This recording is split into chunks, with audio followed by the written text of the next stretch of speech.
اعوذ باللہ من الشیطان الرجیم بسم اللہ الرحمن الرحیم رب اشرح لی صدری ویسر لی امری واحلل عقدۃ من لسانی یفقہوا قولی۔ ریاض الصالحین دوسرا حصہ، احادیث نبوی صلی اللہ علیہ وسلم۔ حضرت سعید بن یزید رضی اللہ تعالیٰ عنہ سے روایت ہے کہ میں مسجد میں تھا، ایک شخص نے مجھے کنکری ماری۔ میں نے دیکھا تو وہ حضرت عمر بن خطاب رضی اللہ عنہ تھے۔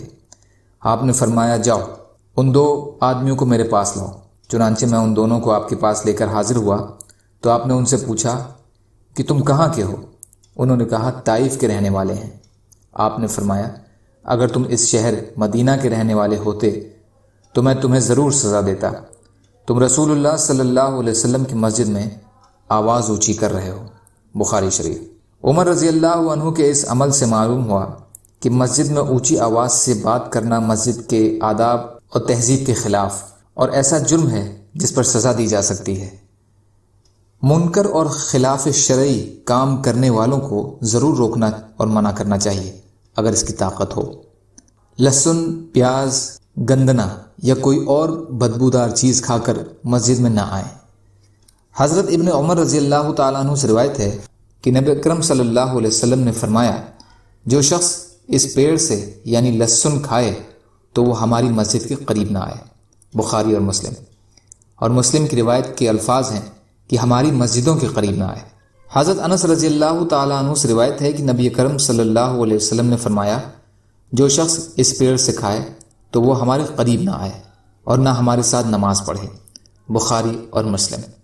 فائدہ: اس پیڑ سے مراد وہی لہسن ہے جس کا ذکر پہلی حدیث میں ہے، یہاں اشارہ اسی کی طرف ہے۔ حضرت جابر رضی اللہ تعالیٰ عنہ سے روایت ہے کہ رسول اللہ صلی اللہ علیہ وسلم نے فرمایا، جو شخص لہسن یا پیاز کھائے وہ ہم سے علیحدہ رہے، یا فرمایا ہماری مسجد سے علیحدہ رہے۔ بخاری اور مسلم کی روایت میں ہے کہ جو شخص پیاز، لہسن اور گندنا کھائے تو وہ ہماری مسجد کے قریب نہ آئے، اس لیے کہ فرشتے بھی ان چیزوں سے تکلیف محسوس کرتے ہیں جن سے انسانوں کو تکلیف ہوتی ہے۔ فائدہ: قراص ایک بدبودار قسم کی سبزی ہے۔ یہ ساری چیزیں اس وقت منع ہیں جب وہ کچی ہوں اور نماز کے لیے مسجد میں جانے کے وقت بالکل قریب ہو، ورنہ لہسن پیاز تو ہر ہانڈی کا لازمی حصہ ہے، لیکن پکنے کے بعد چونکہ ان کی بدبو ختم ہو جاتی ہے اس لیے ان کا کھانا بھی جائز ہے۔ اللہ تعالی ہم سب کو کہنے سننے سے زیادہ عمل کی توفیق عطا فرمائے۔